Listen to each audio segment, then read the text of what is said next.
He tore down an old shed, expecting nothing, until one strike into the ground revealed a secret buried for decades. What he found changed everything. Watch till the end, subscribe for more stories, and tell us in the comments where you're watching from. Ethan Walker woke before the sky began to change, not because an alarm demanded it, but because the farm did. The rhythm of his life had been set by soil and weather for so long that his body no longer needed instruction. He lay still for a moment, listening to the quiet inside the house, the familiar creak settling into place as the night loosened its grip. Somewhere outside, wind moved through dry grass with a soft, restless sound.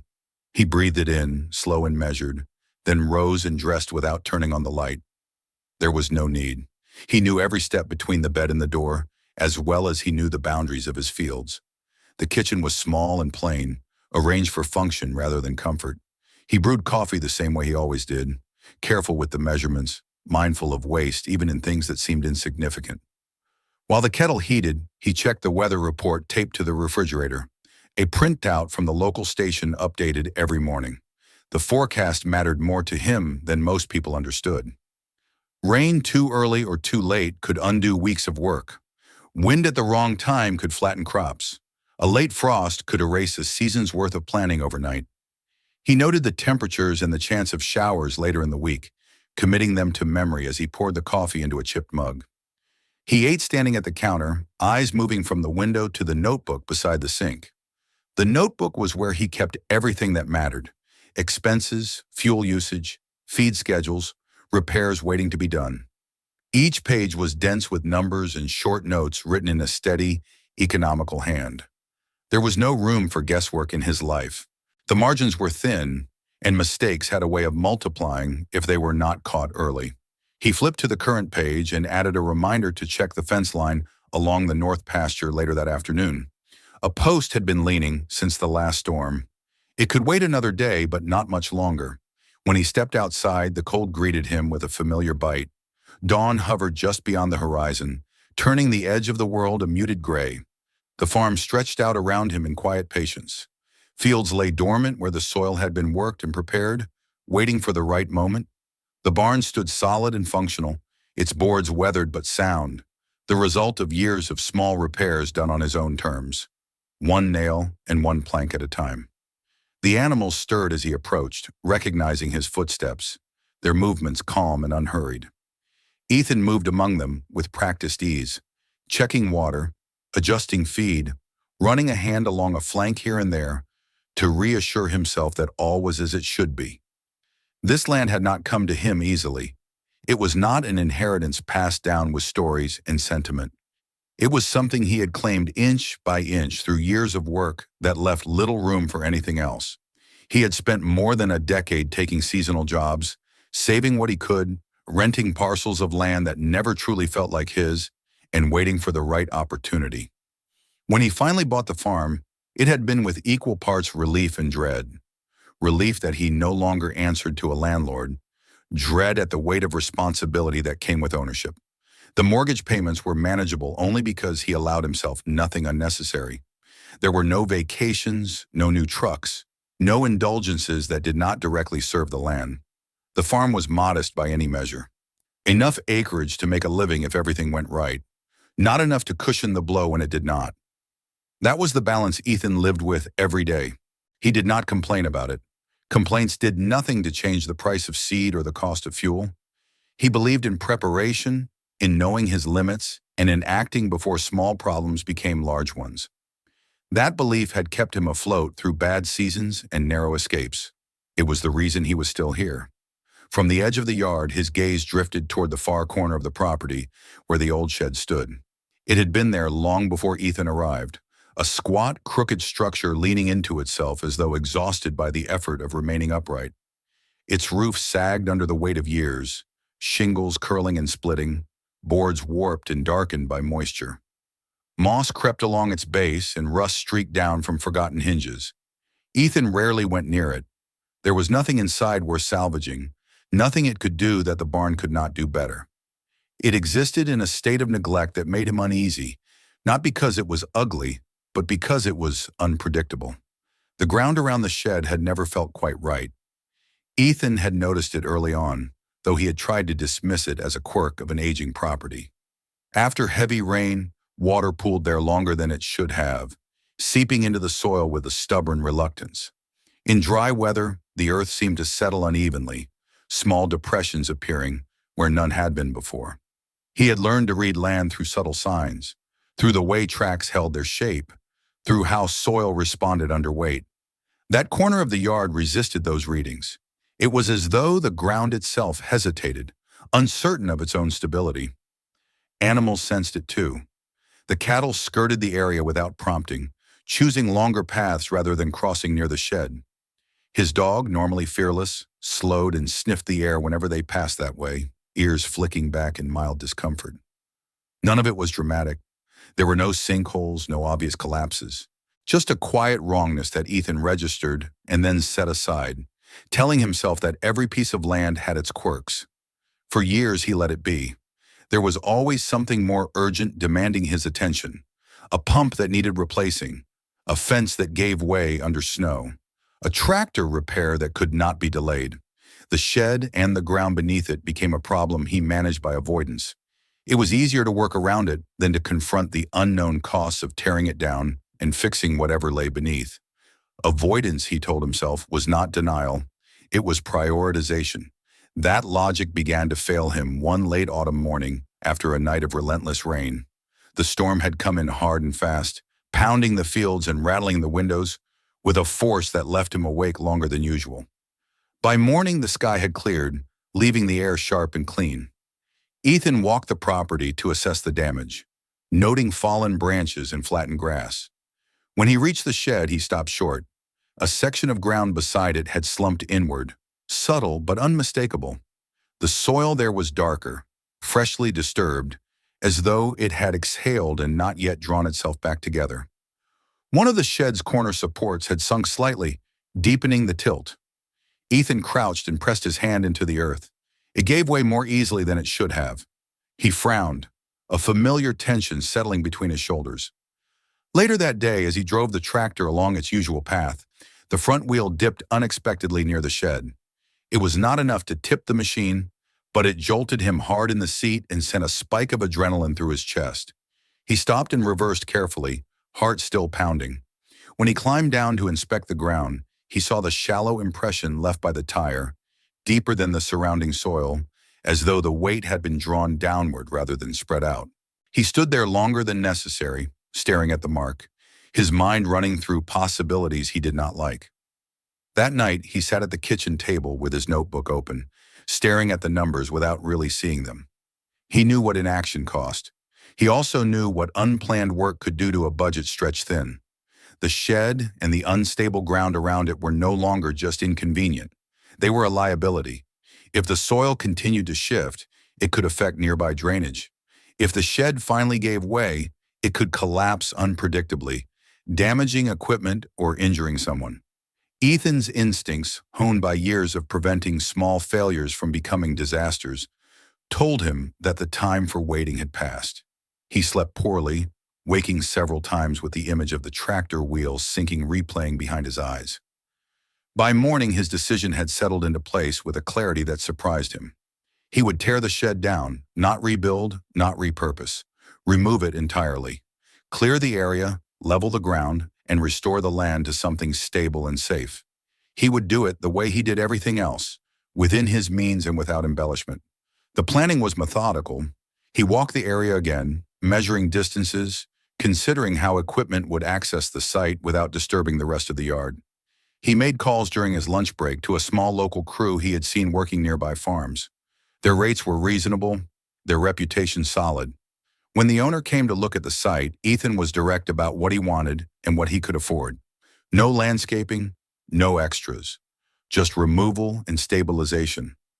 The man nodded, examined the ground, and frowned slightly. He tapped the soil with his boot, listening.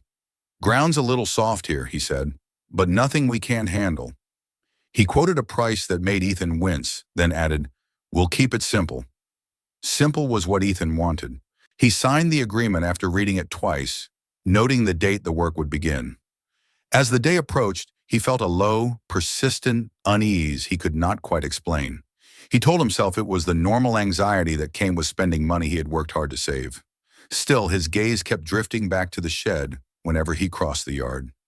On the evening before the work was scheduled to begin, Ethan stood by the fence and watched the light fade over his fields. The shed loomed at the edge of his vision, its silhouette warped and uneven against the darkening sky. The ground around it was quiet, giving no hint of the instability he had felt beneath his boots. He took a slow breath and let it out. Tomorrow he would break the ground and put an end to the problem he had avoided for too long. He expected inconvenience, expense, maybe a few unpleasant surprises. What he did not expect was that the land he had trusted, worked, and endured alongside for so many years was about to reveal something it had been holding beneath the surface, waiting patiently for the moment he finally chose to dig. The morning the work was set to begin arrived with a dull, overcast sky that seemed to press low over the fields. Ethan woke before dawn again. Though he had slept little, his thoughts had circled the same points through the night, returning again and again to the shed and the uneasy stretch of ground around it. By the time he stepped outside, coffee warming his hands, the air carried the smell of wet earth left behind by yesterday's rain. The farm felt quiet in a way that suggested anticipation rather than rest, as though it were waiting to see what would be disturbed. He walked the yard one last time before the crew arrived, checking gates, making sure the animals were well clear of the far corner. The shed stood unchanged, its lean a little more pronounced now that he was looking at it with intent rather than avoidance. He felt a faint tightening in his chest, not fear exactly, but the familiar tension that came whenever he committed to something that could not be easily undone. He reminded himself that this was necessary, that ignoring the problem any longer would only make it worse. The sound of engines announced the crew before Ethan saw them. A pickup rolled into the driveway first, followed by a flatbed carrying a compact excavator. The men moved with the efficiency of people accustomed to working together. They exchanged brief greetings, unloaded tools, and began walking the site. The owner, a broad-shouldered man with a calm manner, listened as Ethan repeated the boundaries of the job. He nodded, asked a few practical questions, and glanced at the shed with a look that suggested he had seen worse. They began with the shed itself. Chainsaws cut through rotted beams with a sharp, biting sound that echoed across the yard. Boards splintered and collapsed inward, releasing a smell of old wood and trapped moisture. Ethan watched from a short distance, arms folded, his attention fixed on the ground beneath the structure as much as the structure itself. As the walls came down, he noticed something he had not paid much attention to before. Parts of the shed's base rested on thicker concrete than he would have expected, slabs poured with more care than a simple farm outbuilding usually warranted. He frowned, filing the observation away without comment. Within an hour, the shed was reduced to a pile of broken lumber and twisted metal loaded onto the truck. What remained was a patch of bare, disturbed earth, darker where it had been shielded from the elements. The excavator moved into position, its treads pressing into the soil with a low mechanical hum. Ethan felt the vibration travel through his boots as the machine's arm extended. The first scoop of earth came up easily. Wet soil slid from the bucket and fell aside in heavy clumps. The second scoop did the same. The operator worked methodically, peeling back layers to begin leveling the area. Ethan relaxed slightly, allowing himself to believe that this would proceed as planned. Just dirt, roots, and the occasional rock. Inconvenient, but manageable. The sound came on the third pass. It was subtle enough that it might have been missed by someone less attuned to the difference between materials. A dull, hollow note echoed when the bucket struck the ground, unlike the muffled resistance of soil or the sharp crack of stone. The operator froze mid-motion, engine idling. He tilted his head and struck the same spot again, more carefully this time. The sound repeated itself, unmistakable now. It was not Earth responding. Ethan's attention snapped fully into focus. He stepped closer as the operator climbed down from the cab and knelt, brushing away loose soil with his gloved hands. "That's not right," the man said quietly. He tapped the surface with the edge of his shovel. The sound that came back was flat and resonant, carrying just enough echo to suggest empty space below. Ethan felt a familiar surge of irritation and unease. "Old tank, maybe," he said, more to steady himself than to offer a solution. "Or scrap." The owner crouched beside the operator, his expression thoughtful. Could be, he agreed, though his tone lacked conviction. But let's clear a bit more before we guess. They worked slowly now, trading the excavator for shovels and careful scraping. As more soil was removed, a smooth gray surface emerged, its edges clean and straight. It was concrete, poured deliberately and finished with care. Ethan stared at it, his mind racing through possibilities. Septic system, abandoned foundation, some forgotten attempt at a cellar. None of the explanations sat comfortably. The slab extended farther than he expected. Each time they cleared another section, it continued, disappearing beneath untouched ground. The owner rapped his knuckles against it, listening. The sound was hollow. He straightened and looked at Ethan. "This isn't small," he said. Ethan swallowed. He was acutely aware of the numbers in his notebook, of the limits he had set for himself. This was exactly the kind of complication he had hoped to avoid. He nodded once, signaling them to keep going, though a knot had begun to form in his stomach. As they exposed more of the slab, details began to appear. A faint line traced along one edge, filled with hardened sealant. Rust-colored stains marked several points where metal had been embedded. One of the workers scraped away dirt near a corner and revealed a thick, corroded hinge. The air around the excavation seemed to shift, as though the ground itself had decided to stop pretending. "That's a hatch," someone said softly. The word landed heavily. Ethan felt his pulse quicken. He crouched and ran his hand along the metal edge, the surface rough beneath his fingers. The hatch was heavy, far thicker than anything meant for casual access. The sealant along the seam had cracked with age but still clung stubbornly in places. This was not debris. It was not an accident. It was something built to remain closed. They stood in silence for a moment, each man considering the implications. The owner broke it first. "We need to shore this up before we touch it," he said. "Last thing we want is a collapse." Ethan nodded, grateful for the pause. His mind churned with questions. Who would build something like this under a farm? When? And why had it been hidden so thoroughly that even decades of use and neglect had not revealed it? He felt a prickling sensation at the base of his neck, the instinctive awareness that the situation had slipped beyond the ordinary. As they reinforced the edges of the excavation, Ethan stepped back, giving himself space to think. He was aware suddenly of how exposed the site looked. The bare earth, the slab of concrete, the suggestion of something beneath. He glanced toward the road, half expecting someone to be watching already. The thought unsettled him more than he liked to admit. When the owner finally nodded and signaled that it was safe to proceed, they approached the hatch with caution. A pry bar was slid carefully beneath the metal lip. The first attempt produced nothing but a shower of rust flakes. The second was met with resistance so solid it seemed to push back. On the third, the hatch shifted a fraction of an inch, releasing a low groan that echoed from below and raised the hair on Ethan's arms. A thin gap opened along the edge. From it drifted a breath of air that was dry and cold, carrying the faint smell of old concrete and dust. Ethan leaned closer, peering into the darkness. He could see nothing beyond the immediate shadow, but he felt, with a certainty that surprised him, that there was space down there. Not a shallow pit, not a forgotten tank. Space that had been sealed away. They did not open it fully. Not yet. The owner straightened and wiped his hands on his jeans. "This changes things," he said. "We need to be careful how we handle it." Ethan stood there, staring at the partially revealed hatch, his earlier unease solidifying into something heavier.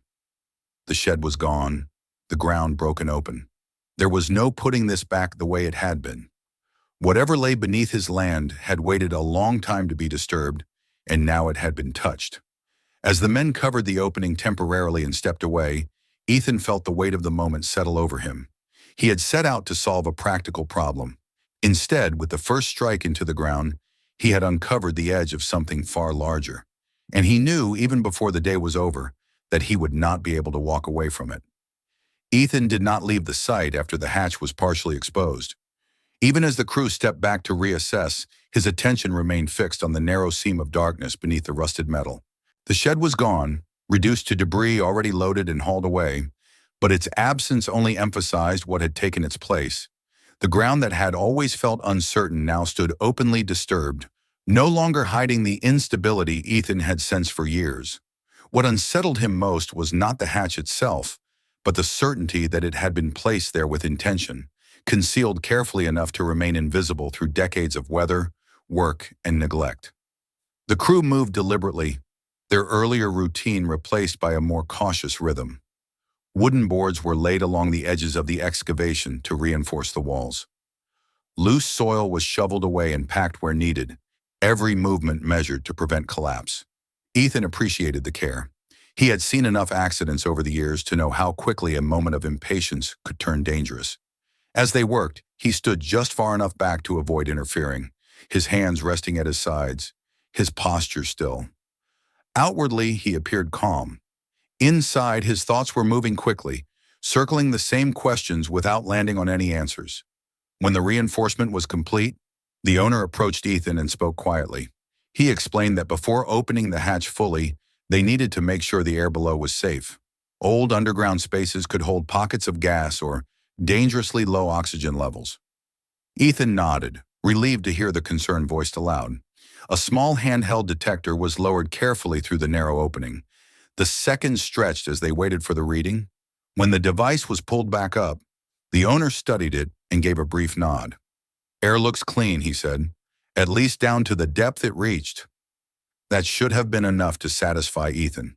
He could have stopped the work there, sealed the hatch temporarily, and called the appropriate authorities to take over. That would have been the safest choice, the most detached one. Yet as he stood there, looking at the dark line beneath the metal, he felt an unexpected resistance to the idea of handing it off immediately. This was his land, his responsibility. Whatever lay below had been hidden beneath his daily life for years, perhaps decades. The thought of someone else descending first, seeing it before he did, felt wrong in a way he struggled to articulate. The owner seemed to sense his hesitation. "We can have one of my guys go down," he offered, "just to take a look." Ethan shook his head slowly. "I'll do it," he said. The word surprised even him. He was not reckless by nature, nor did he seek out danger. But this was not curiosity alone driving him. It was ownership, not in the legal sense, but in the deeper way that came from working the same piece of land day after day. If there was a risk here, he needed to understand it firsthand. If there was something that would affect the farm, he wanted to see it with his own eyes. There was a brief pause, then the owner nodded. He did not argue. Instead, he helped Ethan into a simple safety harness, explaining how it would support him if he lost his footing. A rope was secured as a precaution, though they both knew it was unlikely to be needed. Ethan accepted a flashlight, its weight solid and reassuring in his hand. He took a final look around the yard. The sky had brightened since morning, the clouds thinning to allow pale sunlight through. The farm looked unchanged, almost indifferent, as though nothing unusual was happening at all.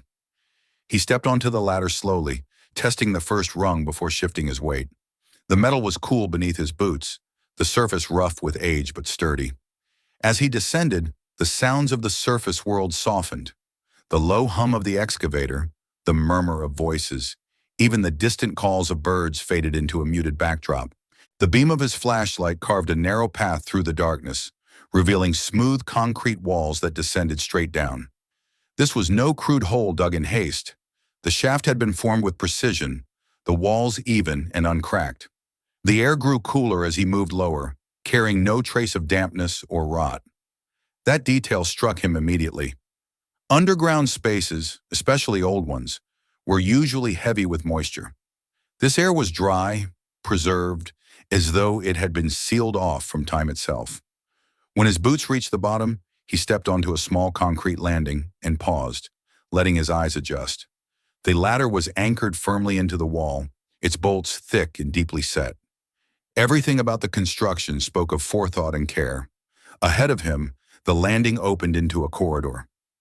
It extended farther than his flashlight could fully illuminate, the beam dissolving into darkness after several yards. The floor was level, coated in a thin layer of dust that had settled undisturbed.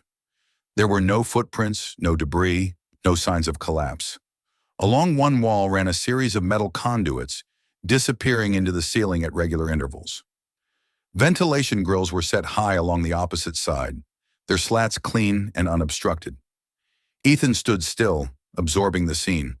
The silence was profound, not empty but contained, as though the space had been waiting. He took a step forward, then another, each movement deliberate. His footsteps echoed softly, the sound absorbed quickly by the concrete. The corridor was wide enough to move equipment through, tall enough that he did not need to duck. This was not a storm shelter or a root cellar. It was something far more substantial. The first door appeared on his right, set flush into the concrete wall. It was metal, reinforced, with a heavy latch that showed signs of rust but remained intact. Ethan hesitated before opening it, aware that each new discovery carried the potential to complicate matters further. Finally, he reached out and pulled the latch. The door resisted for a moment, then swung inward with a low groan. The room beyond was small and spare, but unmistakably human. A narrow cot stood against one wall, its thin mattress sagging and discolored with age. A metal table occupied the center, its surface coated in dust except for faint outlines where objects had once rested. The shapes were subtle but clear enough to suggest a cup, perhaps a book or a tool. A single shelf ran along the far wall, now empty, its brackets still firmly attached. Ethan felt a tightness in his chest that had nothing to do with fear. This was not just a structure. Someone had lived here, at least for a time. Someone had slept on that cot, sat at that table, spent hours or days in this confined space. The thought carried a quiet weight that pressed against him. He scanned the room carefully, noting the absence of personal effects. Whatever had been here once had been removed deliberately, not abandoned in a rush. He closed the door gently and continued down the corridor. The next space was larger and open without a door, revealing a storage area that took his breath away. Shelving units lined the walls from floor to ceiling, each shelf arranged with methodical precision. Rows of canned goods filled several sections, their labels faded but still legible in places. Dates had been written by hand on many of them, marking years long past. Other shelves held tools wrapped carefully in cloth, protected from corrosion, wrenches, hammers, saws, coils of rope, all secured in a way that suggested regular inspection. Metal canisters sat beneath the shelves, clean and empty now, but clearly once used for fuel or other supplies. On one upper shelf, Ethan spotted items that anchored the space firmly in a particular historical mindset. Folded maps sealed in thick plastic sleeves, manuals on survival and engineering. A radiation detection device rested near the edge, its casing cracked but intact, the needle frozen at zero. This was not a hoard assembled in panic. It was a system, built patiently and maintained with discipline. As Ethan moved through the room, a sense of recognition crept over him, unsettling in its familiarity. He understood this kind of thinking, the belief that preparation was the only defense against uncertainty, the conviction that self-reliance was not a preference, but a necessity. Whoever had built this place had not trusted the world to take care of them. They had trusted only what they could control. Beyond the storage area, the corridor continued, bending slightly before revealing another reinforced door. This one opened into a workspace that felt different from the rest. A heavy table dominated the center of the room, its surface covered in papers, yellowed with age but preserved by the dryness of the air. Shelves along the walls held binders and rolled diagrams, each labeled carefully. The flashlight beam swept across the documents, revealing dense handwriting, calculations, and sketches. Ethan stepped closer, drawn by the quiet gravity of the place. The papers detailed ventilation systems, structural reinforcements, airflow patterns. There were maps of the surrounding land, annotated with measurements and notes. Everything was precise, methodical. This was the mind of an engineer or a planner, someone who believed in logic and preparation above all else. It was here that Ethan noticed something that did not quite fit. Along the far wall, a section of concrete appeared subtly different. The texture was smoother, the edges too straight to be accidental. Years of working with land and structures had trained his eye to catch such discrepancies. He moved closer and tapped the surface lightly with the handle of his flashlight. The sound that came back was dull and hollow. His pulse quickened. He did not investigate further yet. Instead, he stepped back and looked around the room again, trying to take in the full scope of what he had seen. Living quarters, storage, tools, plans. This was a bunker, built to endure something catastrophic. And it was far larger and more deliberate than he had ever imagined could exist beneath an ordinary farm. From above, faint sounds drifted down the shaft. Voices, movement, the distant scrape of equipment. They felt unreal now, as though they belonged to another world entirely. Ethan knew he had reached a point where simple explanations no longer applied.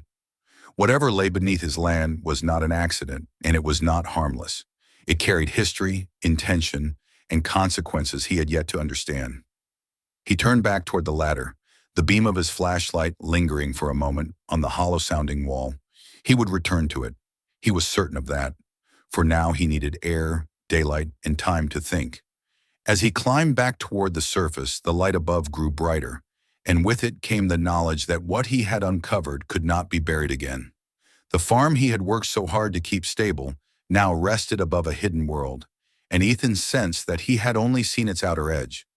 Ethan emerged from the shaft into daylight with the disorienting sensation of having crossed not just a physical boundary, but a mental one as well. The sky seemed too wide, the air too loose after the contained stillness below. For a moment he stood there, hands braced on his knees, breathing slowly while the sounds of the surface returned to him in layers.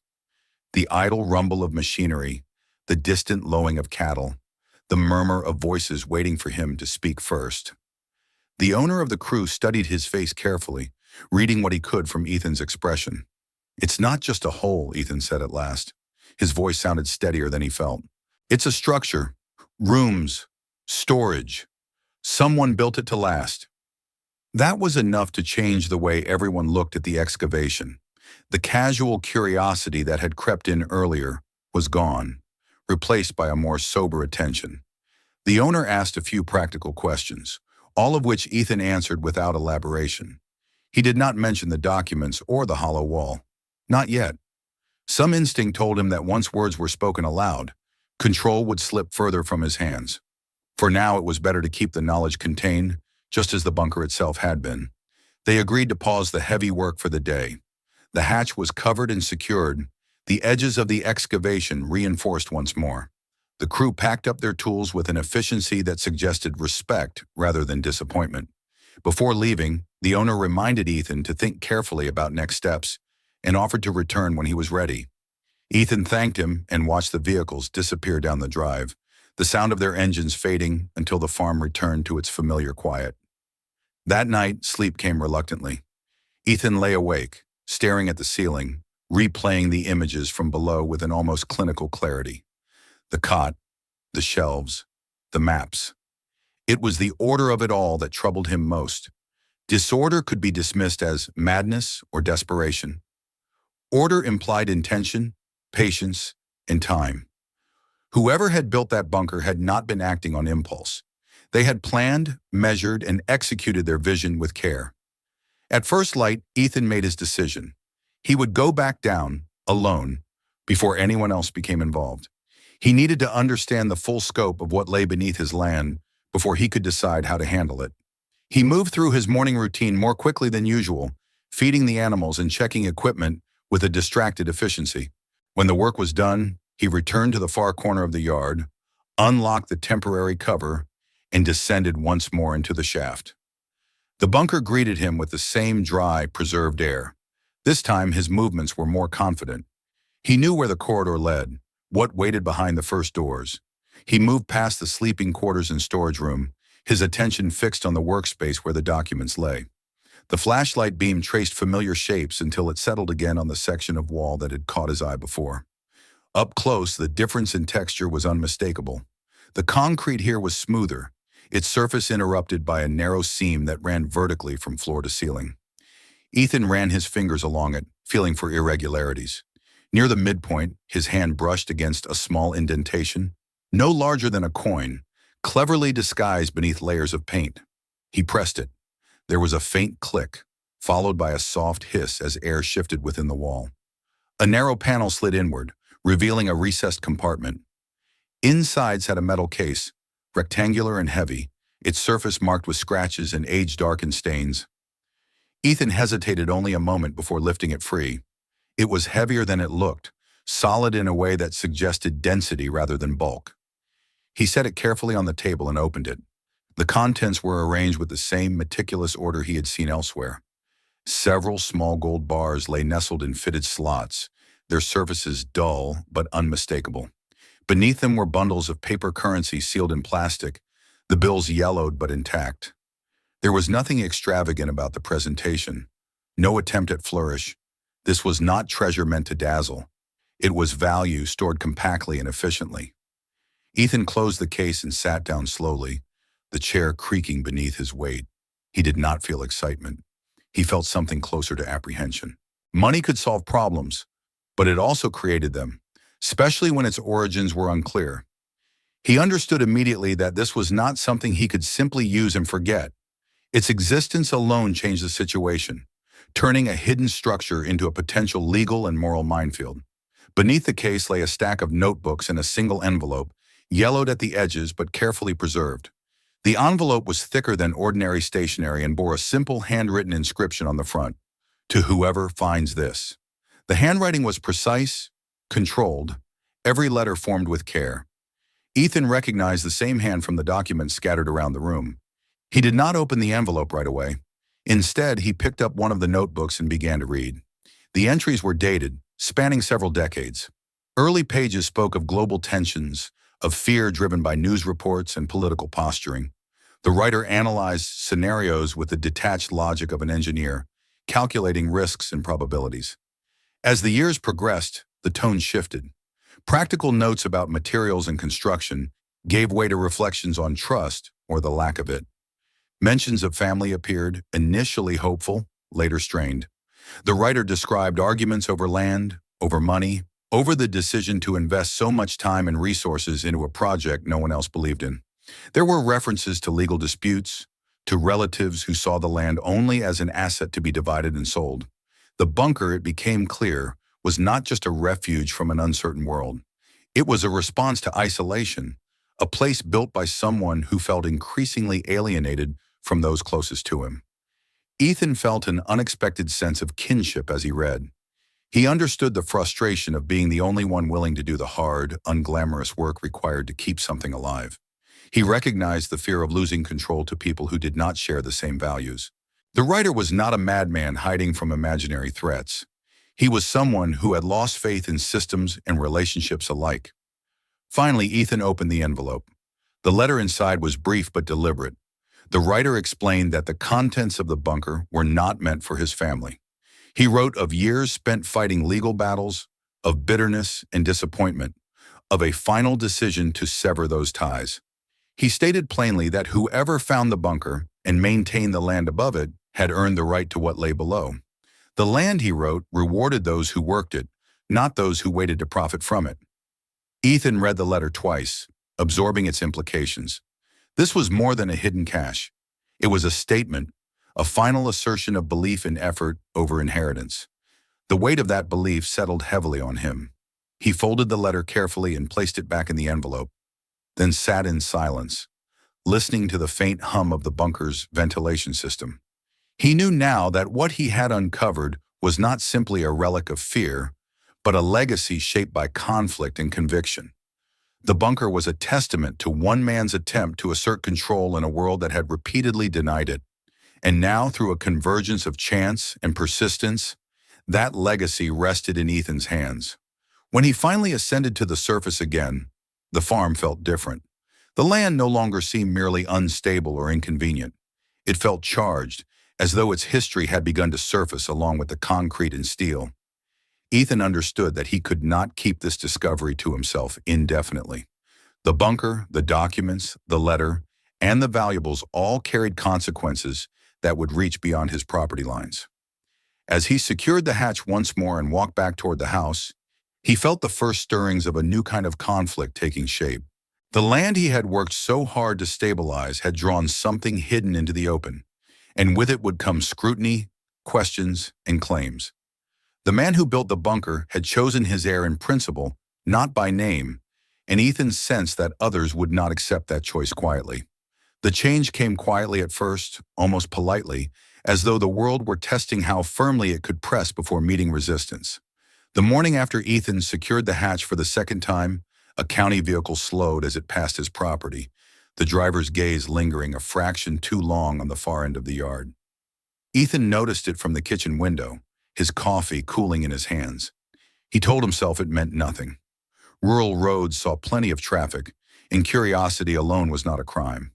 Still, the sense of being observed settled uneasily into his chest. By midday, that unease proved justified. A knock came at the front door, sharp and official in its rhythm.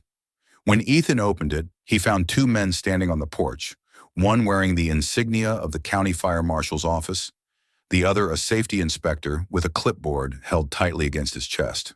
Their expressions were professional, courteous, and utterly inflexible. Someone had reported an unpermitted excavation, they explained, along with the discovery of a potentially hazardous underground structure. They needed to see it. Ethan felt the familiar instinct to control the situation rise within him. He nodded, stepped aside, and led them through the house and out toward the yard. He spoke carefully as they walked, describing the bunker as an abandoned structure built by a previous owner, something he himself had only recently uncovered. He did not mention the letter. He did not mention the valuables. He limited himself to facts that could be verified by sight alone. The inspection took longer than he had hoped. The officials asked questions, took measurements, photographed the hatch and the reinforced edges of the excavation. They spoke in low voices to one another, exchanging looks that suggested more discussion would follow elsewhere. When they finally left, it was with a warning rather than a resolution. The structure, they said, might be subject to further review. There were concerns about safety, about permits, about historical relevance. Ethan thanked them and watched their vehicle disappear down the road, his jaw tight. The visit marked the end of anonymity. Within hours, word began to spread beyond the official channels. A local reporter called, then another. By evening, a brief article appeared online, vague but tantalizing, mentioning a large underground structure discovered beneath a working farm. The accompanying photograph, taken from the road, showed just enough of Ethan's property to make it unmistakable to anyone who knew the area. The next day, cars began to slow deliberately as they passed. Some stopped. People stood at the edge of the road, pretending to check their phones while glancing toward the yard. Ethan stayed inside as much as he could, moving through his routines with a strained focus. He had spent his life blending into the background, defined by reliability rather than spectacle. Now his land had become a point of interest, and with that interest came something more dangerous than curiosity. It arrived in the form of a letter delivered by courier late that afternoon. The envelope was thick, the paper expensive, the return address marked with the name of a law firm based 2 counties away. Ethan read it once, then again, his pulse steady, but his hands cold. The letter claimed that the underground structure and its contents were part of an estate improperly transferred decades earlier. It named distant relatives of the previous owner as rightful claimants and demanded immediate access for assessment and inventory. Ethan sat at the kitchen table for a long time after reading it, the letter lying flat before him. The builder's words from the bunker echoed in his mind, clear and deliberate. This was exactly what the man had anticipated. The reappearance of people motivated not by effort or connection, but by opportunity. Ethan felt a hardening resolve take shape within him. He would not be bullied into surrendering something he had not stolen, something that had been left intentionally to whoever found it. When the relatives appeared in person 2 days later, their confidence confirmed his instincts. They arrived unannounced, a man and a woman in neat clothing that looked out of place against the dust and grass of the farm. They spoke of family rights and historical wrongs, their tones shifting quickly from cordial to accusatory when Ethan refused to grant them access. He listened without interruption, then told them calmly that any further discussion would take place through legal counsel. He closed the door before their protests could escalate. That evening, Ethan descended once more into the bunker, the space below feeling steadier than the world above. He sat at the work table, the journals and the letters spread before him, and understood that endurance alone would not be enough this time. The conflict unfolding on the surface would test more than his patience.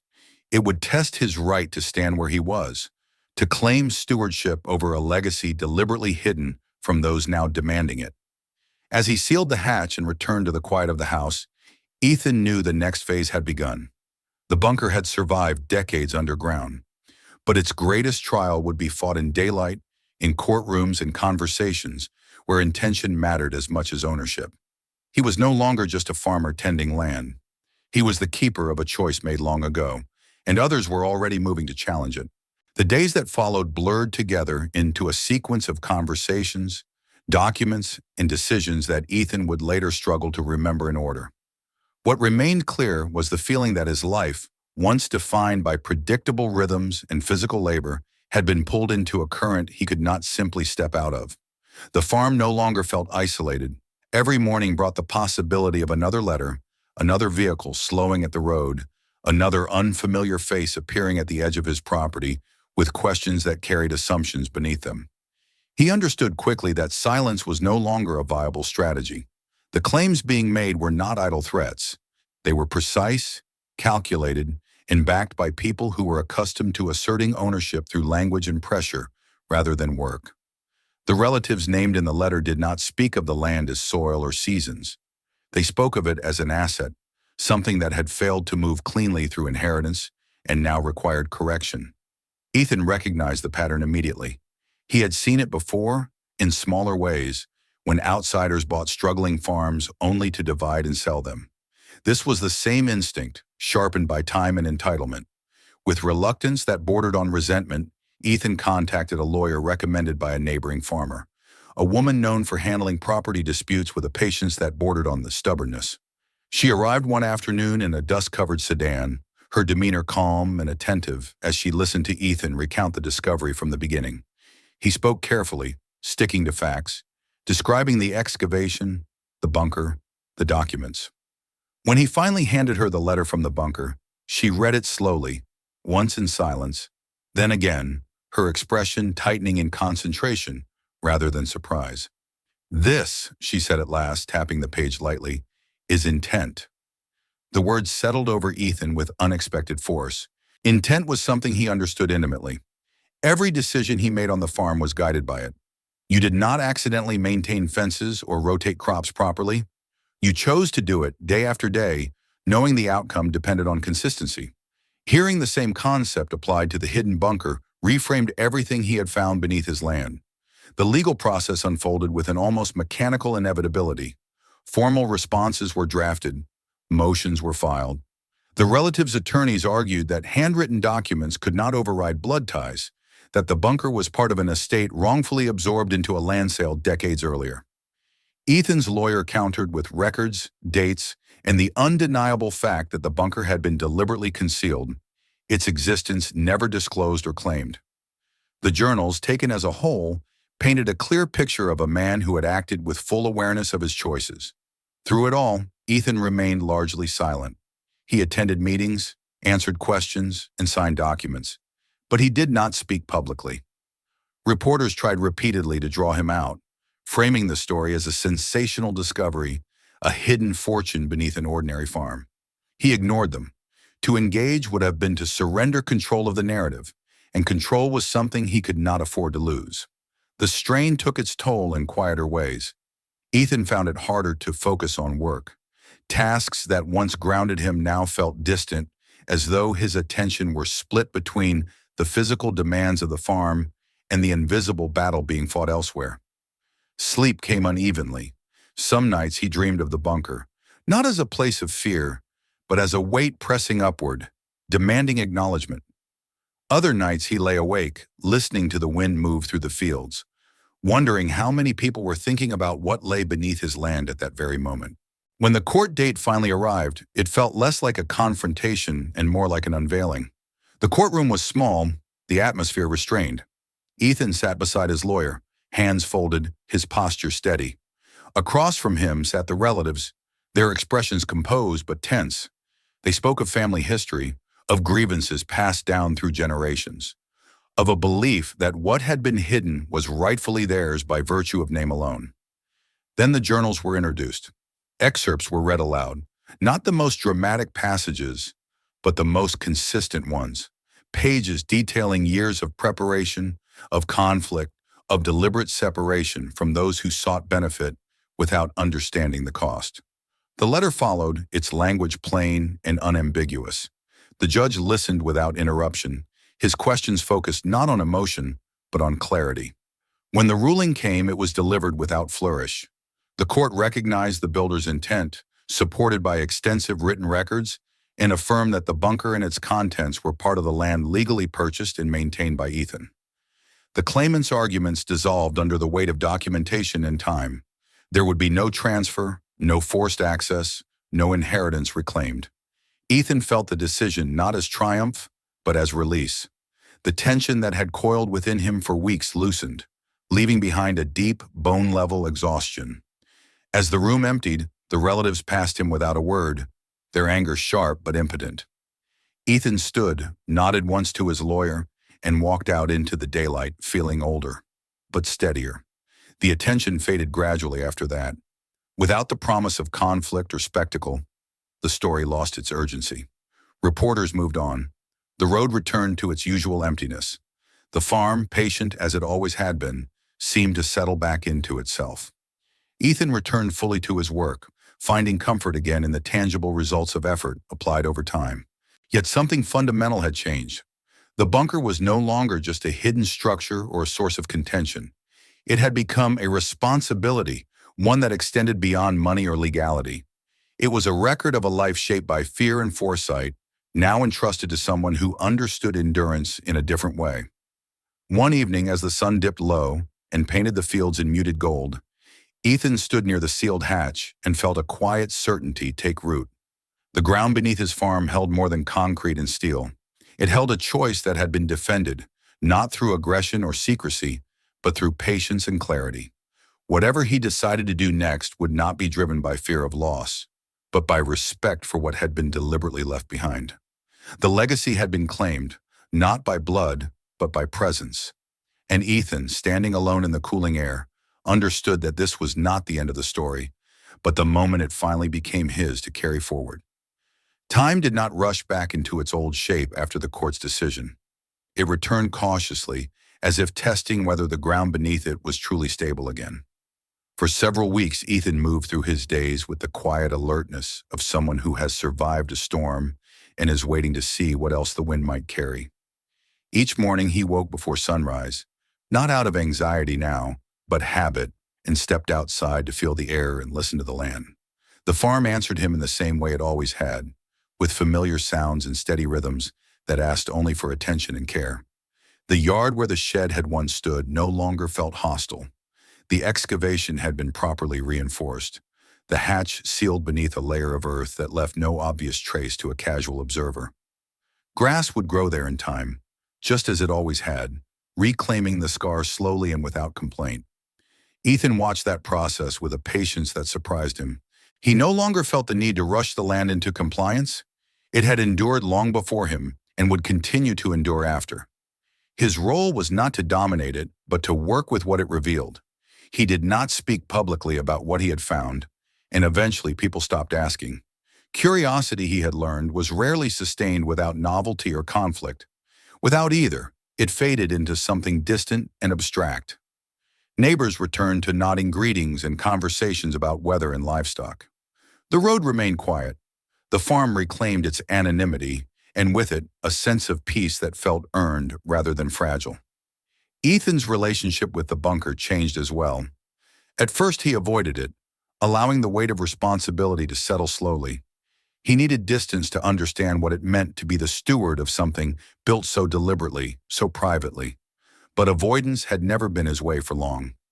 One evening, as autumn deepened and the days shortened, he unlocked the hatch and descended once more, this time without urgency or fear. The space below felt different now, not because it had changed, but because he had. The corridors no longer seemed like the remnants of another man's anxiety.